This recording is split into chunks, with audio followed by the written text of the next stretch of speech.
अस्सलामु अलैकुम वरहमतुल्लाहि वबरकातुहू। उम्मीद करता हूँ कि आप तमामी हज़रात खैर वाफ़ियत से होंगे। मुअज़्ज़ज़ सामिईन किराम, वक्फ़ बिल को लेकर के जो ख़बर निकल कर के आ रही है, अगर आप भी सुनेंगे तो ताज्जुब कर जाएंगे। वो वक्फ़ बिल जिसमें मुसलमानों की मसाजिदें हैं, मदारिस हैं, खानकाहें, कब्रिस्तान हैं, उनको लेकर के जो ख़बर निकल कर के आई, प्यारे इस्लामी भाइयों, वो बड़ी अफसोसनाक वाली ख़बर है। तमाम के तमाम लोग सुप्रीम कोर्ट से जो उम्मीदें लगाए बैठे हुए थे, जिस तरीके से उम्मीदें लगा रहे थे, अब इसमें मुसलमानों के लिए कितना बड़ा धोखा और कितनी बड़ी साजिश रची जा रही है, अगर आप सुनेंगे तो हैरत में पड़ जाएंगे। प्यारे इस्लामी भाइयों, आप तमामी हज़रात बाखूबी जानते हैं कि वक्फ बोर्ड बिल पार्लियामेंट के अंदर पास हो गया और पास होने के बाद में अब असदुद्दीन ओवैसी ने, विपक्ष के लोगों ने यानी इमरान प्रताप बड़ी ने, और साथ ही साथ में रज़ाए मुस्तफ़ा अकेडमी की जानिब से यानी बरेली शरीफ की सरजमीन से भी सुप्रीम कोर्ट में एक अर्ज़ी लगाई। और अर्ज़ी इस वजह से लगाई कि तमाम के तमाम मुसलमान इस बिल की मुखालिफत करते हैं। इस बिल के विरोध में लोगों ने प्रोटेस्ट निकाले, एहतिजाज करें, लेकिन साथ ही साथ में प्यारे इस्लामी भाई जो ख़बर निकल कर के आ रही है वो ये है कि जिस तरीके से मुसलमानों ने सुप्रीम कोर्ट में अर्ज़ी लगाई थी कि इस बिल की हम मुखालिफत करते हैं और इस बिल को किसी तरीके से वापस लिया जाए, अब इसी तरह मोदी सरकार ने भी अपने लोग खड़े कर दिए और ये कहा कि ये जो बिल है ये लोकसभा के अंदर, पार्लियामेंट के अंदर पास हो गया है।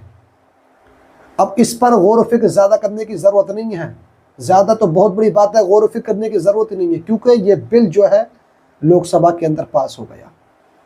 यही प्यारे इस्लामी भाइयों, यही ख़बर है आज की। तो मैंने समझा कि मैं आपको बताऊं कि लोग इस उम्मीद में बैठे हुए थे कि अब ये मामला है, असदुद्दीन ओवैसी ने इस मामले को लेकर के कहा था कि हम सुप्रीम कोर्ट का दरवाज़ा खटखटाएंगे। इसी तरह विपक्ष के लोगों ने यही बात कही थी।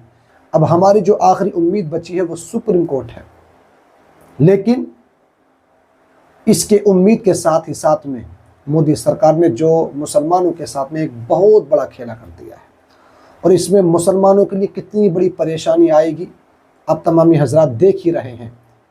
आप देखें कि कभी दूसरी जगह पर कार्रवाई की जा रही है, मदरसों के ताल्लुक से मसाजिदों को तोड़ा जा रहा है, इसी बात को लेकर के खानकाहों की तशवीश की जा रही है। आए दिन इसी तरीके से हालात और इसी तरीके से मामलात नज़र आ रहे हैं।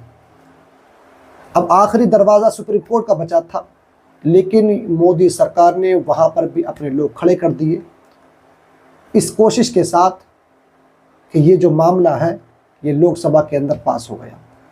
अब इस पर नज़रसानी करने की कोई भी ज़रूरत बाकी नहीं बचती। प्यारे इस्लामी भाइयों, आप देखें कि किस तरीके से जो मुसलमानों की वक्फ़ी ज़मीन थी, किस तरीके से उस पर नज़र रख ली गई और उसको किस तरीके से कब्ज़ा करने की पूरी कोशिश की जा रही है। आज इसी तरीके से हालात और इसी तरीके से मामलात रहे। लोगों ने किस कदर प्रोटेस्ट किए, आप कहीं भी देख लें, कोलकाता के अंदर देख लें, गुजरात के अंदर देख लें, मुंबई के अंदर देख लें, लोगों ने हर जगह से इसके ख़िलाफ़ प्रोटेस्ट निकाले। अब इतना ही नहीं, बरेली शरीफ की सरजमीन से भी इस बिल के ख़िलाफ़ आवाज़ उठी और उन लोगों ने भी यही बात कही है कि हम इस बिल की मुखालिफत कर रहे हैं। अब से पहले जो लोग यही बात कह रहे थे कि भाई हर जगह से आवाज़ उठी, लेकिन बरेली शरीफ की सरजमीन से कोई भी आवाज़ नहीं उठी। मैं आपको बता दूं, बरेली शरीफ की सरजमीन से हुजूर सज्जादा नशीन हुजूर असजद मियाँ ने आवाज़ उठाई और कहा कि तमाम के तमाम मुसलमान इस बिल की मुखालिफत कर रहे हैं और हम भी इस बिल की मुखालिफत कर रहे हैं।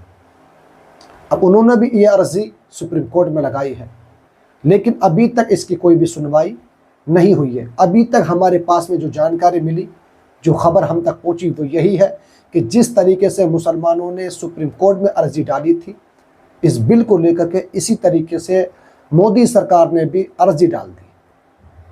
यानी उनके लोगों ने यह अर्ज़ी डाली कि ये तो मामला पास हो चुका है। प्यारे इस्लामी भाई, तो मैंने समझा कि मैं आपको बताऊं कि किस तरीके से आज हालात और किस तरीके से मामला चल रहे हैं। वक्फ बिल को लेकर के लोगों के अंदर कितना इंतशार पैदा हो चुका है, लोग किस तरीके से इस बिल की मुखालफत कर रहे हैं।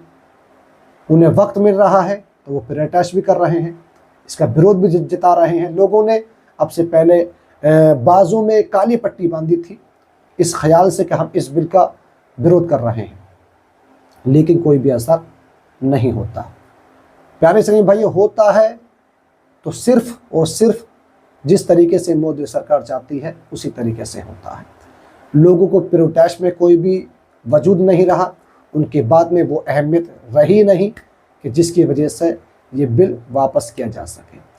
प्यारे इस्लामी भाइयों, आप इस मामले को किस तरह देखते हैं, कमेंट के ज़रिए से मुझे अपनी राय ज़रूर बताइए। और अगर आप इस चैनल पर पहली बार आए हैं तो चैनल को ज़रूर सब्सक्राइब कर दीजिए और इस वीडियो को अपने तमामी दोस्तों में आगे ज़रूर शेयर कीजिएगा। दुआओं में याद रखना, अपना ख्याल रखना और अपनी राय कमेंट के ज़रिए से मुझे ज़रूर बताना। अस्सलामु अलैकुम व रहमतुल्लाहि व बरकातुहू।